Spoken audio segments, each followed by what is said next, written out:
Details చూస్తే అమెరికాను మళ్లీ ఉన్నతంగా తీర్చిదిద్దుతానని ఎన్నికల్లో గెలిచిన డొనాల్డ్ ట్రంప్ ప్రతిరోజు ఒక్కొక్క దేశానికి హెచ్చరికలను జారీ చేస్తున్నారు. తాజాగా ఆయన దృష్టి డెన్మార్క్ లో భాగమైన గ్రీన్లాండ్ పై పడింది. ఇది 600కు పైగా సంవత్సరాలుగా డెన్మార్క్ లో భాగంగా ఉంది.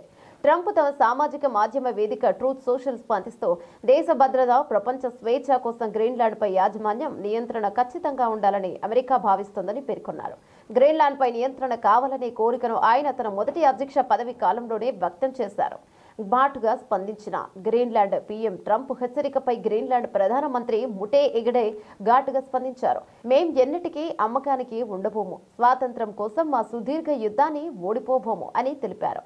పనామా ప్రెసిడెంట్ ఘాటు జవాబు: పనామా కాలువ గుండా వెళ్తున్న అమెరికా నౌకలకు భారీగా ఫీజులు వసూలు చేస్తున్నారని, దానిని తిరిగి తమకు అప్పగించాలని ట్రంప్ చేసిన హెచ్చరికలపై Panama president Jose Raul Mulino ఘాటుగా స్పందించారు. పనామా కాలువలో ప్రతి చదరపు మీటర్ పనామాకే చెందుతోందని స్పష్టం చేశారు.